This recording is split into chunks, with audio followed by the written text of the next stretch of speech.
All right. This is Tracy Schroyer, and I am doing a series of videos to share with you my breast cancer journey from the time that I scheduled that mammogram through my current day experience, as well as continuing to share information with you. And the first couple of videos, I've done two already. The first one, I talked about scheduling the mammogram, having that, the ultrasound, and the biopsy.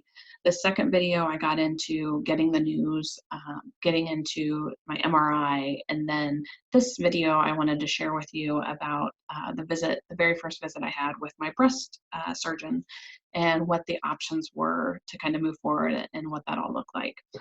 This is the last video that I'm going to record for the time being.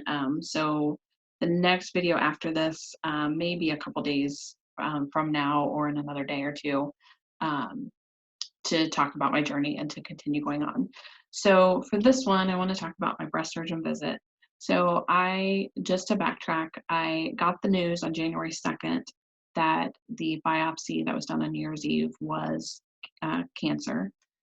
They were only telling you whether it's cancer or not. They were doing additional testing on the cells that they took from the biopsy to figure out additional information on what the grade was, what the stage was, what was feeding it, and all these different things to help the breast surgeon to determine what the course of treatment could be, what my options were.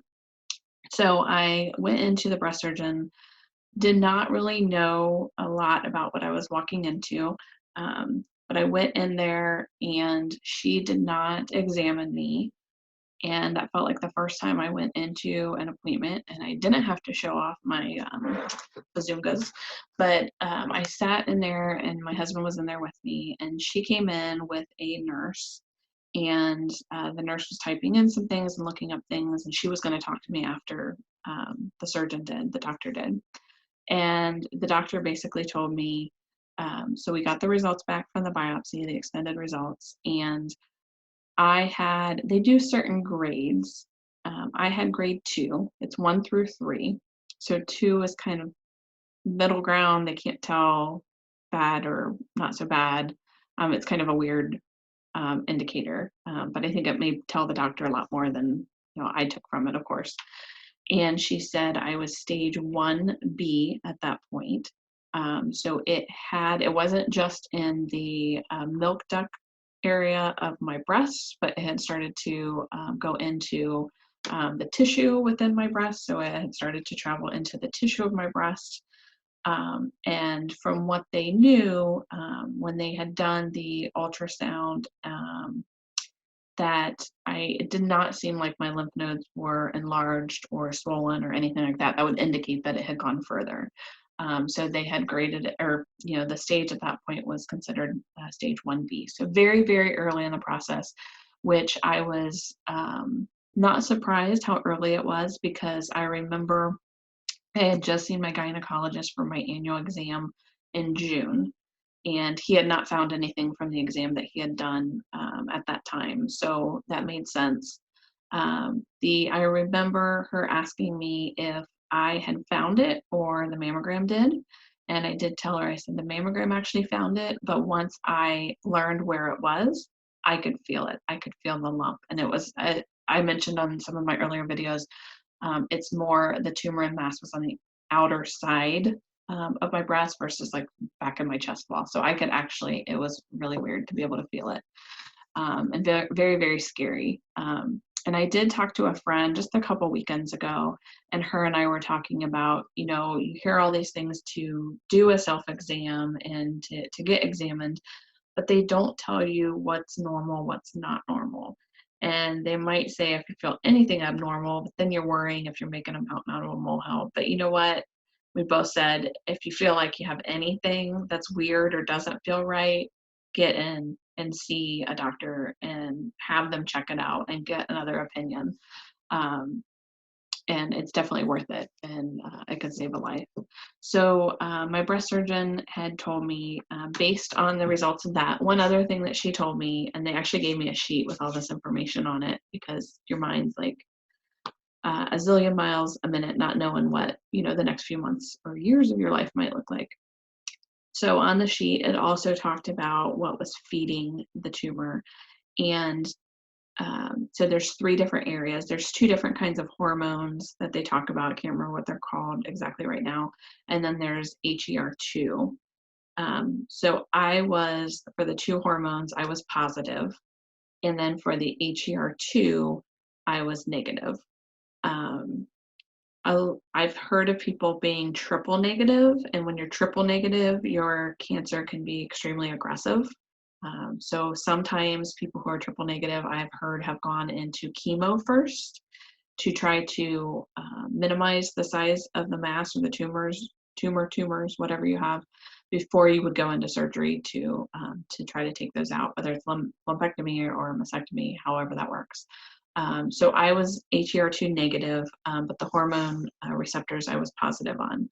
So one of the things that that meant was she told me that I needed to get in touch with my gynecologist because I would no longer be allowed to take birth control, because the hormones from that, even though it made me small, it would be feeding that cancer as well as any other kind of cancer in my body. So I cannot really have any kind of hormones. So, and I'll talk about that in a moment. But other than that, she had said, so my options, and she was very matter of fact, this is, these are the options that you have. Once you're ready, this is what we do, all of that kind of stuff. So she said, your first option is you get a lumpectomy. And a lumpectomy, for those who don't know, is where they go in and do surgery and they take out, so mine was on the outer end. They would go out and take that chunk and make sure that they have good, they call them margins around it, that are non-cancerous, so that they're sure that they get it. And then from there, you may have a plastic surgeon like reshape your breast or do something with your skin. There's a lot of different opportunities for the plastic surgeon to work from there to make it as much as you look whole as possible. So that was an option. If you did a lumpectomy, you would have to do radiation afterwards. That really freaked me out. I know a lot of people have an easy time, are good with it. There was just something about it, and hearing some stories that I was really uneasy about going that route. So there is the lumpectomy. Another option was doing a single mastectomy. So just taking that one breast, they take all the breast tissue out. And then they would check the lymph nodes just to make sure there was nothing that had started to travel.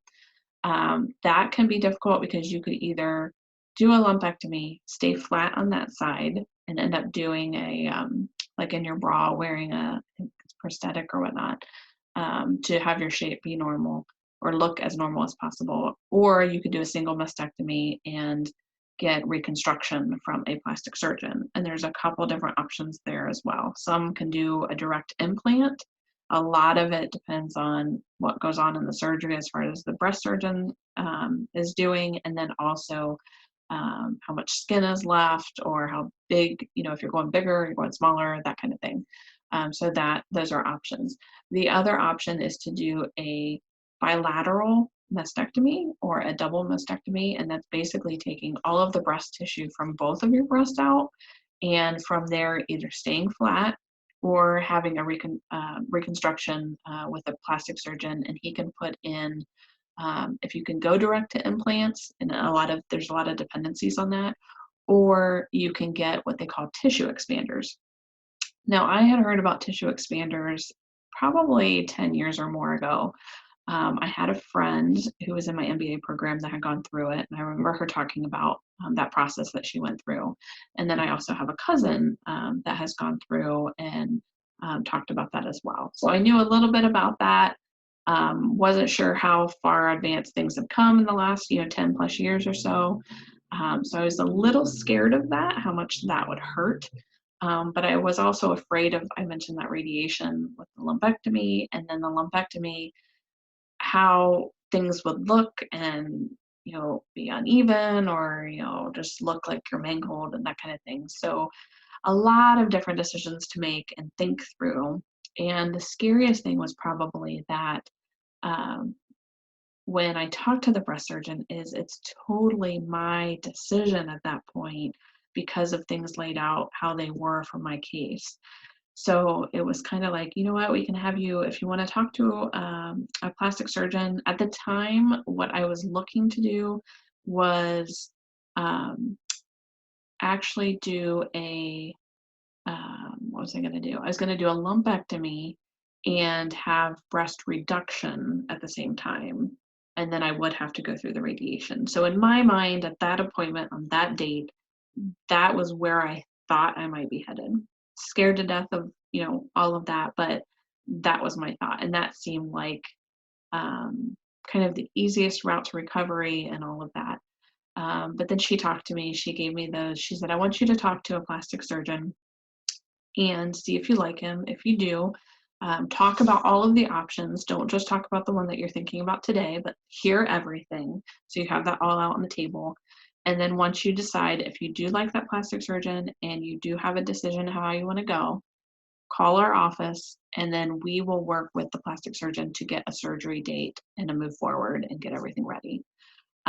So I left that appointment thinking, when I walked out of there that it was the lumpectomy, the reduction, and then I didn't like it, but doing the radiation. But when I got to the plastic surgeon and I talked with him, that my mind changed quite a bit. Just thinking about it, reading about it, talking about experiences with other people, and things like that. So my mind had definitely changed, especially when I walked out of the plastic surgeon's office and decided, how I wanted to move forward. So I will share that on the next video that I do. I won't get to it right away, probably in the next few days or so, but just share with you what happened during my plastic surgeon appointment and kind of where I went from there. So thank you everyone for listening. I appreciate it, and I hope you have a wonderful day.